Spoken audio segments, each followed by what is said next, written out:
नमस्कार। एक मुलाकात कार्यक्रम में आप सभी दर्शकों का हार्दिक स्वागत है। लीजिए, आज आपकी मुलाकात एक ऐसे व्यक्ति से कराते हैं जो सामाजिक सेवा से जुड़ी हुई लगातार सेवा कर रहे हैं। कार्यक्रम की शुरुआत परिचय से होगी। सबसे पहले आप अपना परिचय दीजिए हमारे दर्शकों को। सर्वप्रथम प्रणाम आप सभी को, दर्शकों को, आपके चैनल को धन्यवाद। जैसा कि नाम आपने बताया, मनीष विजयवर्गीय, जयपुर में ही निवास कर रहा हूँ और पूरे राजस्थान भर के अंदर मुख्य रूप से पिछले 3 वर्षों के अंदर लाखों विद्यार्थियों और अभिभावकों के जो विषय रहे शिक्षा के संबंध में, अभिभावक एकता आंदोलन राजस्थान के प्रदेश अध्यक्ष के रूप में जो बन पाया, निमित्त सेवा भाव से वो सेवा जारी रही है। साथ में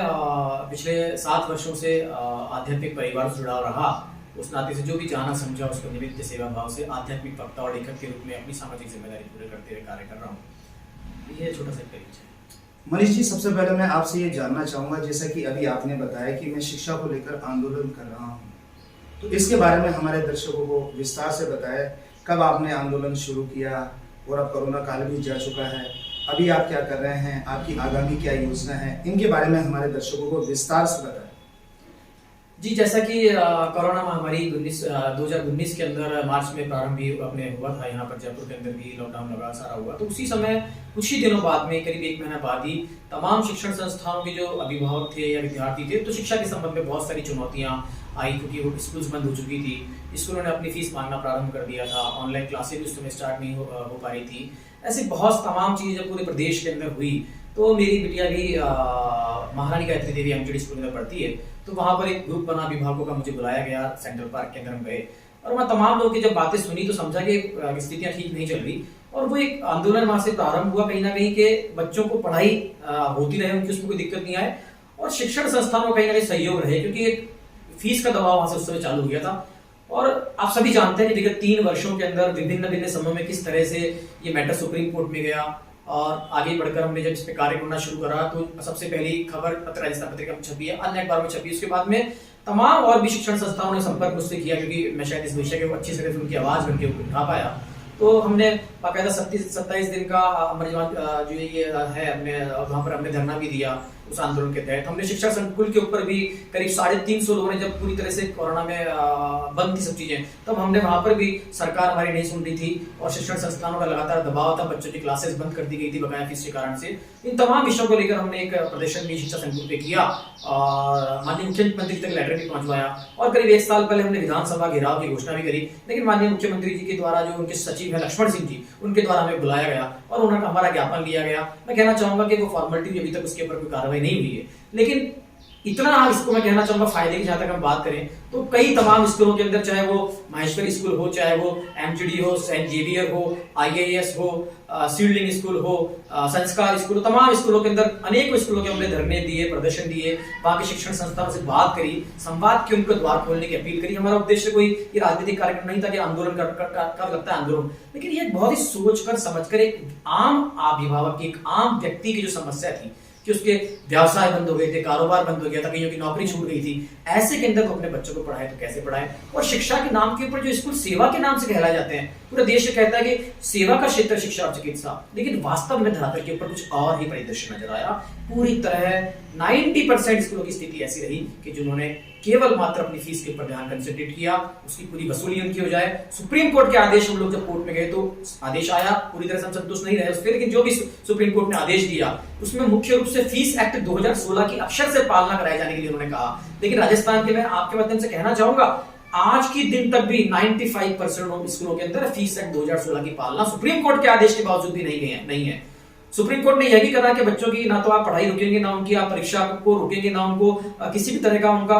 फीस के कारण से व्यवधान आएगा। इसके बावजूद भी स्कूलों ने गड़बड़ियां करी। हमने माननीय शिक्षा मंत्री जी से मिले, धन्यवाद देना चाहूंगा, कुछ मामलों में उन्होंने संज्ञान लिया, लेकिन वास्तव में वो राहत जमीनी स्तर तक नहीं पहुंच पाई। हमारे प्रयासों से कई स्कूलों के जब हमने एविडेंस दिए, अभिभावकों के जब हमने दर्द पहुंचाया एविडेंस के साथ में, मेरे पास कम से कम अभिभावक एकता आंदोलन की हेल्पलाइन है 9309333662, कम से कम 10 से 12 हजार कॉल मैंने खुद ने रिसीव करे, 15,000 कॉल नहीं भी हो पाए रिसीव, करीब 5000 शिकायतें हमारे पास अधिक जटिल हैं, वो हमने सरकार तक पहुंचाई, नुमाइंदों तक पहुंचाई, जिला के शिक्षा अधिकारियों तक पहुंचाई। कई स्कूलों के खिलाफ कार्रवाई भी के लिए कमेटियां बनी, लेकिन वो सारी की सारी ठंडे बस्ते में डाल दी गई। मैं कहना चाहूंगा कि इसके अंदर बहुत बड़ा घोटाला, मैं कहना चाहूंगा बहुत बड़ा दबाव प्रभाव कहना चाहूंगा, एक तुष्टिकरण की राजनीति के साथ साथ प्रदेश के अंदर बहुत बड़ा एक माफिया मैं कहना चाहूंगा काम कर रहा है शिक्षा के अंदर, और ये पूरा सरकार और ये पूरा सिस्टम उससे प्रभावित है। मुझे लगता है कि शायद डोनेशन जाता है राजनीतिक पार्टियों के पास, तो ये पूरा का पूरा बहुत जमीनी स्तर पर प्रोफेसर बहुत स्थिति गंभीर है, कोई सुनवाई नहीं हो रही है और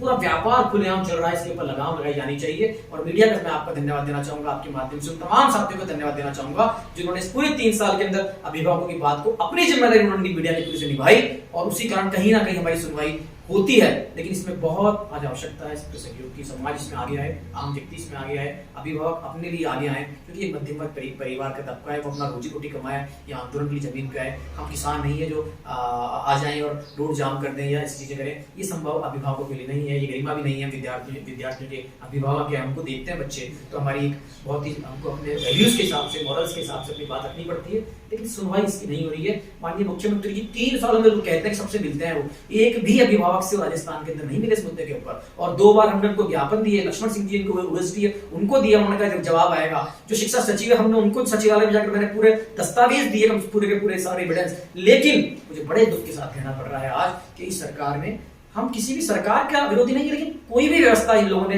नहीं करी है। मुझे लगता है कि बहुत बड़ी जो ये तो लॉबी है जो शायद इनको बहुत बड़ा पैसा देती है चुनाव के अंदर, इसका दबाव है इनके ऊपर, ये काम नहीं कर रहे हैं, ये बहुत दुख की बात है। मनीष जी, जैसे कि आपने कहा कि हमने 3 साल तक आंदोलन किया, लेकिन आंदोलन करने के बावजूद भी अभी ऐसी कोई विशेष सफलता आपको नहीं मिली, हालांकि आपने बहुत प्रयास किया, तो ऐसे में अब आप क्या योजना बना रहे हैं? और दूसरी बात मैं आपसे ये भी जानना चाहूँगा कि जब भी कोई आदमी सामाजिक सरोकार से जुड़ी हुई सेवा करता है या आंदोलन करता है, तो वो आम आदमी से अपेक्षाएं भी रखता है, तो आप लोगों से क्या अपेक्षा रखते हैं और आगामी आपकी क्या योजना है इस चीज़ को लेकर? क्योंकि आप स्वयं भी अभी संतुष्ट नहीं हैं, आप बता रहे हैं कि ये सिर्फ ठंडे बस्ते के अंदर ये सारी चीज़ें डाल दी गई, तो ऐसे में अब आप क्या करेंगे? दूसरी बात मैं आपको ये भी बताना चाहूँगा, अभी आप कार्यकारी अध्यक्ष भी हुए हैं, इसके लिए मैं आपको बधाई भी देता हूँ। तो अब बहुत से लोग आपसे जुड़ भी गए हैं, तो ऐसे में आपकी क्या योजना है इसी आंदोलन को लेकर, शिक्षा से संबंधित? जी पहले धन्यवाद, आपने मुझे भी अंतर्राष्ट्रीय वैश्य युवा महासम्मेलन की जो राजस्थान की इकाई उसका कार्यकारी अध्यक्ष मनोनीत किया है अभी 3 दिन पूर्व ही, और निश्चित रूप से प्रदेश के अंदर लाखों 60-70 लाख के आसपास इस समुदाय के हमारे समाज के लोग हैं, लेकिन हम किसी भी जाति विशेष के लिए ही कार्य करें ऐसा नहीं है। हर व्यक्ति अपने परिवार में, अपने घर में, अपनी जाति के अंदर कल्याण करना शुरू कर दे। यदि हम सब ने अपनी समाज के प्रति, अपने कॉलोनी के प्रति, अपने शहर के प्रति, इन इकाइयों के प्रति यदि हम खड़े हो गए और वहां पर हमने कार्य शुरू करा, तो सब मिलकर और इस देश के लिए कुछ अच्छा कर पाएंगे। तो इस नाते से वहां पर भी हम कार्य कर रहे हैं, करेंगे। और वहां 2 ही मैंने बात कही है कि मेरा जो विषय वहां मुख्य रूप से जो रहेगा, मेरे प्रयास जो रहेंगे शिक्षा और स्वास्थ्य को लेकर, हम जरूरतमंद तबके के लिए और वहां तमाम लोगों तक पहुंच पाएंगे। लेकिन जैसा कि आपने अभी कहा कि क्या अपेक्षा रखते हैं या क्या क्या चीजें आई, आगे क्या योजना है, तो मैं बताना चाहूंगा कि एक चीज समझ में आती है कि सारा का सारा जो सार्वजनिक विषयों से जनता से जुड़े जो मामले हैं, उनमें सारी जो कार्य प्रणाली और कार्य नीति बनाती है वो सरकार बनाती है, सरकार के नुमाइंदे बनाते हैं। लेकिन राजस्थान की जनता को विशेष रूप से मैं ध्यान आकर्षण चाहूंगा कि आने वाले कुछ समय बाद राजस्थान के अंदर चुनाव हो रहे हैं। मैंने देखा कि हमने जो धरने किए, प्रदर्शन किए, आंदोलन करे, 3 साल जो हमने जमीनी संघर्ष किया, हजारों अभिभावक इसके अंदर अलग अलग कोटा में, अजमेर में, उदयपुर में हमारे सब कोऑर्डिनेटर हैं, सब लोग जुड़े और सबने वहां पर भी अपने अपने स्तर के ऊपर काम करे, कलेक्टर को ज्ञापन दिए गए, तमाम जो हो सकता है वो भरसक प्रयास किए गए। उसके बावजूद भी यदि रिजल्ट जो आना चाहिए वो नहीं आया। बहुत से लोगों ने व्यक्तिगत लेवल पे कई स्कूलों के अंदर फायदे हुए, बहुत सी चीजें बदली है, आवाज उठी है, विषय चला है, सरकार के कानों तक गया है। ये बड़ी बड़ी उपलब्धि, मैं कहता हूँ ये कम उपलब्धि नहीं है कि आज ये विषय खड़ा हुआ है। आने वाले चुनावों के अंदर यही विषय होना चाहिए, शिक्षा और चिकित्सा। कोरोना में हमने देखा कि चिकित्सा में किस तरह लूट हुई है, किस तरह सिलेंडरों की ब्लैकमेलिंग हुई, किस तरह की कई सब लोगों ने, बहुत से अच्छे लोग शिक्षा में कार्य कर रहे हैं, चिकित्सा में कार्य कर रहे हैं, मैं उनका साधुवाद देना चाहूंगा, धन्यवाद देना चाहूंगा। लेकिन ये संख्या बहुत कम है, 5% लोग ऐसे हैं केवल, मेरे ख्याल से एवरेज होंगे। 95% लोगों ने व्यापार करा, फायदा उठाया। अब हमको इसके लिए नीति बदलने के लिए जो कार्य करना पड़ेगा, सरकार तो वोटों पे चलती, संख्या बल के आधार पर चलती है, कोई बहुत ज्यादा वैल्यूज मॉरल मुझे नजर नहीं आती इन लोगों के बीच में, मैं कहना चाहूंगा। लेकिन करना क्या है हमको, ये मुद्दा शिक्षा का मुद्दा और चिकित्सा का मुद्दा आने वाले चुनाव के अंदर राजस्थान की जनता बनाए, सरकार बनाएगी नहीं बनाएगी, उनके अपने एजेंडा है। आपके पास जो एमएलए आए, आपके पास जो वोट मांगने आए, आप किसी भी पार्टी का समर्थन करते हो, लेकिन आप उससे लिखित के अंदर ये कमिटमेंट कराएं कि वे शिक्षा के लिए कार्य करेंगे और शिक्षा के अंदर जो व्यापार है उसको बंद कराने के लिए कार्य करेंगे, चिकित्सा के अंदर व्यापार बंद करने की बात करेंगे। और यदि हो सके तो मैं तो कहना चाहूंगा इन तमाम प्राइवेट जितने भी स्कूल्स हैं और प्राइवेट जो ये चिकित्सालय हैं, यदि इसकी एक अच्छी क्वालिटी वाली योजना सरकार बनाए, इतने करोड़ खर्च करती है, इनको टेक ओवर करना चाहिए। और कहीं ना कहीं इसके बारे में चर्चा चलनी चाहिए कि दोनों सेवा के क्षेत्र है, व्यक्ति इसमें आएगा तो व्यापार करेगा अमूमन, क्योंकि सब लोग साधक नहीं होते हैं, सेवा पैसा कमाना चाहते हैं, इंडस्ट्री बना लेते हैं इसको। सरकार यदि इसको अपने अंडर में लेती है, चाहे वो कोलैबोरेशन में ले, चाहे कोई ऐसी योजना बने, मेरा मानना है कि इसके ऊपर एक लगाम होनी चाहिए सरकार की, जनता के पैसे से वहां पर हो, उसकी पूरी ट्रांसपेरेंसी, पूरा क्रेडिट हो। तो एक तो उन लोगों को चुने आप जो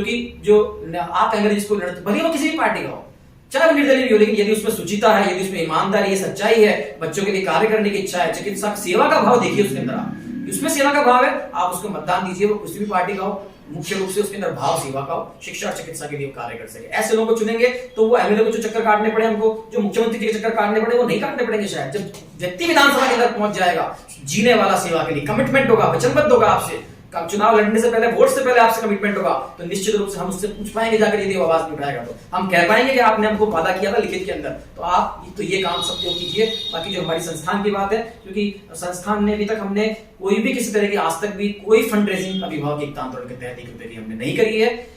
केवल जो भी जितना निमित्त भाव से बन पाया, मैंने अपने लेवल के ऊपर प्रयास करा। कई मामले आए, हमने फीसों के अंदर बच्चों की मदद करी, बालिकाओं की मदद करी, लेकिन मैं एक बहुत बड़ी बात कहना चाहूंगा, आज के मध्यम वर्गीय परिवार की बात करना चाहूंगा। गरीबों के लिए, निर्धनों के लिए, जरूरतमंदों के लिए सरकार भी बहुत सारी योजना बनाती है, समाज सेवी भी आगे आते हैं, एनजीओ भी काम करते हैं, है ना। शिक्षा के अधिकार के तहत 25% का एडमिशन भी अच्छे परिवारों को, मतलब कि वहां बड़े स्कूलों में हो जाते हैं। लेकिन इस कोरोना के अंदर एक तबका मध्यम वर्गीय परिवार, मैं कहना चाहूंगा उस मध्यम वर्गीय तबका जो कोविड से पहले मध्यम वर्गीय था, वो नाम के लिए आज भी मध्यम वर्गीय है, लेकिन उसमें से भी कम से कम 30-40% लोग भाई साहब उस परिधि के नीचे आ रहे हैं। उस परिधि के नीचे वो निर्धन और जरूरतमंद की श्रेणी में आ गए, लेकिन क्योंकि उनके पास पुरानी गाड़ी है, पुराना घर का मकान है, वो कह नहीं सकते कि मेरे जेब में पैसा नहीं है। ऐसे तमाम केस मेरे पास है। मध्यम वर्गीय परिवार के लिए कोई नहीं सोच रहा है। मनीष जी, जो आपने बात बताई कि ऐसे तमाम मध्यम वर्गीय आपके नजर में है, तो उनके लिए भी कोई योजना है आपके पास? निश्चित रूप से बहुत बड़ा क्षेत्र है और बहुत सारी अपेक्षा है, बहुत सारी, एक व्यक्ति और एक संस्थान की बस की बात नहीं है। हाँ, निश्चित रूप से हम इसके लिए अगवानी करते हैं, इसके लिए निश्चित रूप से हमारे पास आप केस भेजिए, जो भी ऐसे केस हैं जहां पर वो जरूरतमंद है और पढ़ाई पैसे के अभाव के अंदर एक बच्चा शिक्षा नहीं ले पा रहा है। मैंने हेल्पलाइन का नंबर बोला, मीडिया चैनल के पैसा है, इनके माध्यम से आपसे करना चाहूंगा, आप ऐसे लोगों की सूची बनाइए, उनके बारे में हमको जानकारी भेजिए, हम अपने स्तर के ऊपर उनको जांचने का प्रयास करेंगे, और जो वास्तव में नीडी और जरूरतमंद है उसको हम अपने माध्यम से संस्थान, क्योंकि अभी तक हमने कोई एक फंड रेज नहीं कराया, लेकिन हम इसको अब एक इस बारे में हमारी टीम प्लान काम कर रही है कि हम इसको किस तरह से एक सामूहिकता से हम लोगों को उसके अंदर आर्थिक रूप से मदद लें। और ऐसे केस जो हमारे सामने आए, तो एक बच्चे का इंश्योरेंस होता है ना, एक जना प्रॉब्लम में तो बाकी सब मिलकर मदद करते हैं, ऐसे ही जब हमारे पास ऐसे केस आएंगे तो हम विभिन्न माध्यमों से, हमारे व्यक्तिगत प्रयास से भी और आप सबके प्रयासों से, भूमिका आपकी भी महत्वपूर्ण है, समझिएगा आप, ये केवल हमारा विषय नहीं, आपका विषय है, आप भी इसमें आगे आइए। आपके पास जो भी सेविंग होती है, मैं कहता हूँ ये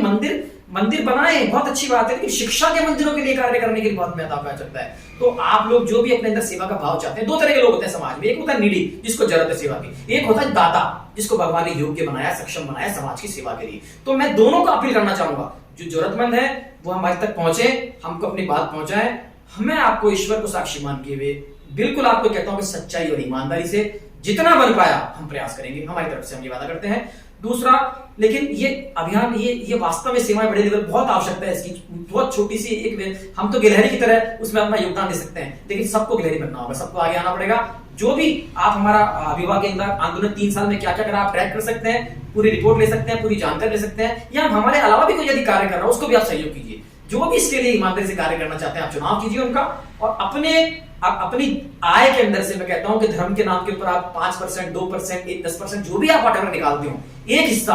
अब समय आ गया शिक्षा के लिए निकालिए। शिक्षा में जब परिवर्तन होगा, और ना केवल ये मैकेनिकल शिक्षा पद्धति, हम वैल्यू एजुकेशन के ऊपर भी कार्य कर रहे हैं, विभिन्न आध्यात्मिक संस्थानों से हमारा जुड़ाव है, और आने वाले समय में विभिन्न संस्थान, बहुत सारे संस्थान है, ब्रह्मा कुमारीज है, ईशा फाउंडेशन है, और तमाम जो है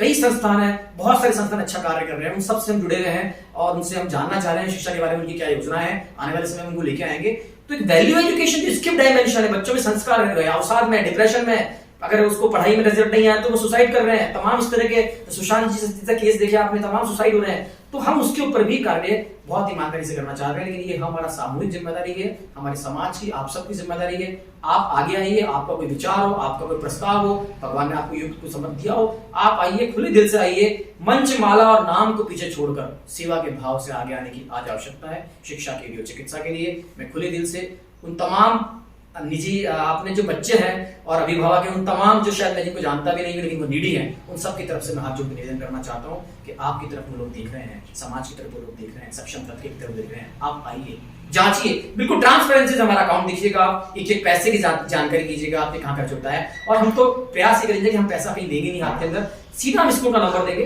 डायरेक्ट स्कूल के पास बच्चे का नाम देंगे आपको, उनके फीस के उनके जा अप्लाई। हम कोई एनजीओ अभी तक हमने नहीं बनाया, हमारा कोई उद्देश्य कोई इस तरह की कॉम्पिटिस करना नहीं है। हमारा उद्देश्य ईमानदारी से है कि पीर पर्वत सी हो गई पिघलनी चाहिए, फिर हिमालय से नई गंगा निकलनी चाहिए। और सिर्फ हंगामा खड़ा करना मकसद नहीं, हमारा मकसद है कि सूरत बदलनी चाहिए। तो इस सूरत बदलने के लिए आप एक सहयोगी बने, आप बहुत बहुत धन्यवाद देना चाहूँगा। और फिर नंबर एक बार मैं 9309333662 आप अपना व्हाट्सएप कर दीजिए। बहुत सारी कॉलिंग आती है, कभी अटेंड नहीं भी हो पाए, आप अपनी समस्या को व्हाट्सएप करें, हम आपको प्रयास पूरा करते हैं जवाब देने का। निश्चित रूप से ये हमारी जिम्मेदारी है, भारत को विश्वगुरु बनाना है। हमारा सहभागिता शिक्षा के लिए और चिकित्सा के लिए इतना सा आप सबसे निमित्त सेवा भाव के अंदर